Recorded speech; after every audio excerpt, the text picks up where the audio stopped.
Oh yeah, yeah. Yeah, it's a difficult question, isn't it? It's about culture and history and funding and should it be there and Yeah. how much should people pay if they visit or should it be free and how many people should work. It's a very complicated area Yeah.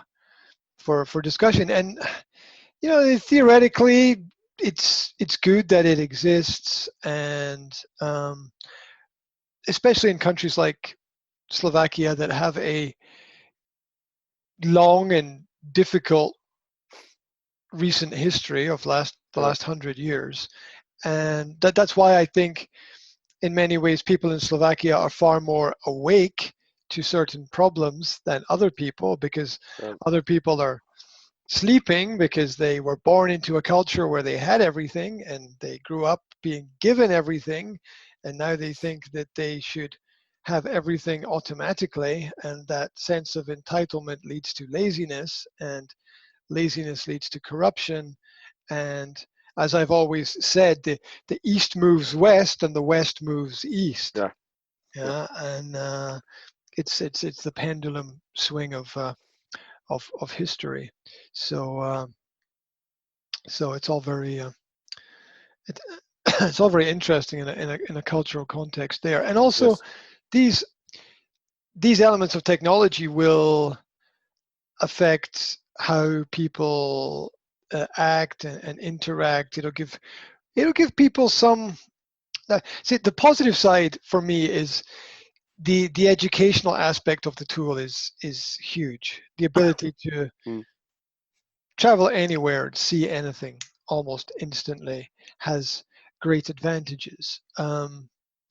But it's only a small part of a big picture because Mm. you're still limited. But the technology is interesting. Where in the Oculus system that we have, that there are and these are not that you can actually get official applications, but the strange thing is that a lot of the development of the technology is done by independent developers. It's not done because the money is not guaranteed, and what makes money basically is games with Yeah. technology.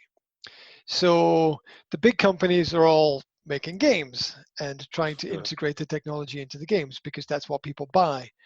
If you and independent people buy them with their independent money, and that's what keeps the commerce going. Business tends to be very slow sometimes, and it's interesting to me how there are not really any professional meeting applications on the virtual platforms yet. Mm. But if you look at the independent developers, which um, which is funny because 50% of what's on the platform is you pay for the software, right? And Yes. Yeah. 50% is just people creating stuff and giving it out for free, and people can. And it's not perfect, but um, it's actually very often better. The free software is sometimes better than the paid software. Yeah. That's just the way it is. Because people who care about making things will actually do a good job whether you pay them or not, because they Yeah. care about it.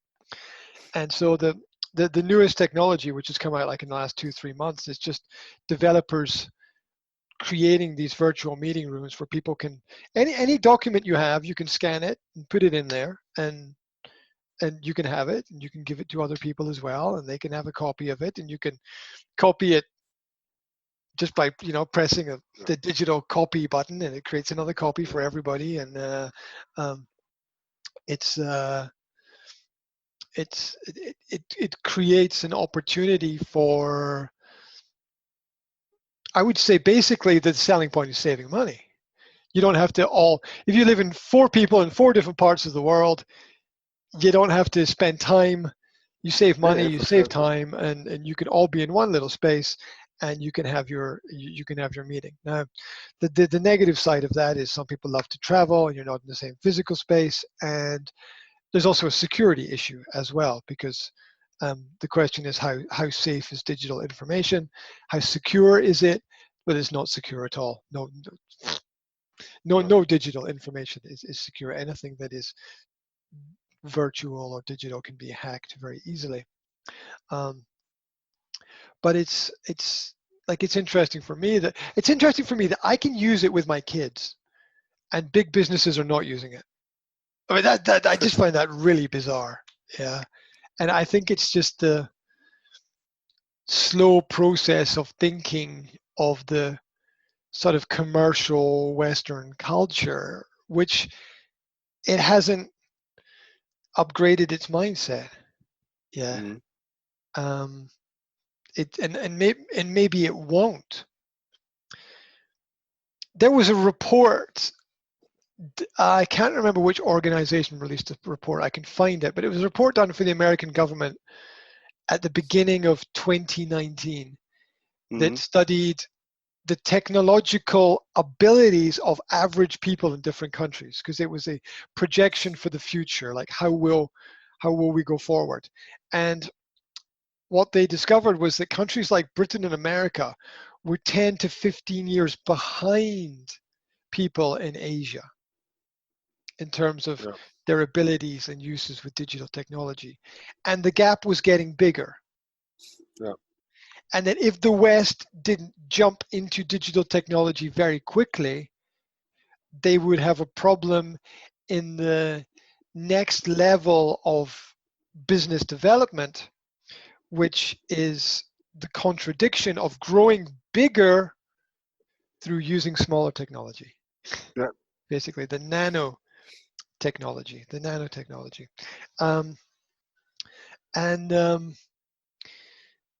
interestingly enough, if you follow conspiracies, part of what has happened in the last 6 months is that businesses in the West have been pushed forward into digital technology very quickly due Yeah. to the present crisis.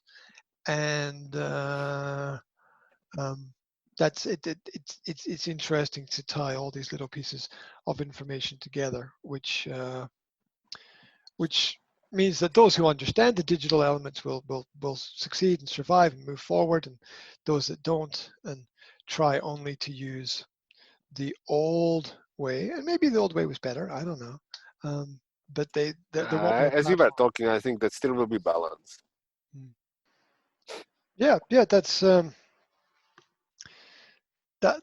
key element of understanding, because we are influenced by who we sell to, because we want Yes.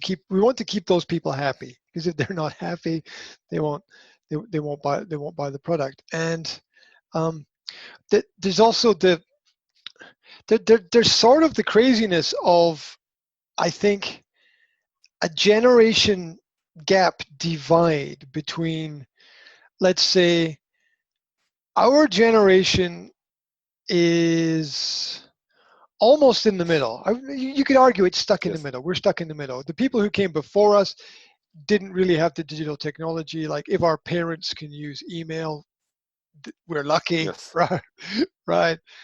And the Yes. generation that's coming after us is the generation who, from age 1, age 2, get a smartphone or a tablet or something in their Yeah. hand and instantly, intuitively learn how to use it, and how to do something with it, or how to have fun with it, or how to get something practical from it. And we are that transitional generation where we have to communicate between both of these, and we have to understand that the generation that comes after us, the younger generation, is going to be more technologically orientated than we Yes. are in using the technology. Maybe not in understanding it completely, but in In use, yeah. using it. Yeah, And the for sure. things that we understand, the things that you understand, like that, the connection and the buzz that you get from being in the same room, and the energy with the same people, it is possible that the generation that comes after us Yeah. is not going to know that. They're not going to understand that. They have to be educated on it, Mm. because they're not naturally aware of it. A lot of them. They will be if they have a lot of experiences and their parents educate them on it. But if that education is left to schools, and I did a little presentation for the internet this morning on the the failures of school to do simple things. Yeah, like there's a subject in school called history, but how come 95% of people in society have very little understanding of history? That's just a complete failure. Okay, there's a subject in school called geography, yet 95% of people have no understanding of geography as adults. They don't know where the countries are. They don't know what those trees are or what those rocks are. Crazy. When you can do this with any subject. There's a subject in school called mathematics and accounting. Yet 95% of society have no idea how to work with numbers. It's a massive failure. And you can do it with physical education. We've got obesity. You can do it with art. People don't understand aesthetics. You can do it with languages. And I was speaking specifically about Britain. It's very different if you're in Slovakia and you're like, and you have this, I think, relatively good ability in Slovakia to pick up foreign languages because you're in the middle of Europe, and it's very sensible and logical to be, I'm a small country surrounded by all these big countries, and we speak Slovak, and I can't get very far speaking Slovak. So if I want to progress in life, and all I need to do is go on Google and look at the statistics for if you learn more languages, you actually earn more money. Yeah, it's just so I think every language that you learn is an average extra 10,000 euro per year for a person in their work, directly or indirectly. So so look at all those advantages, and so that works there. But education has failed. We have computers and tech. Well, what was it I discovered last year, that there's only 3 technology teachers in the whole in this whole region or something.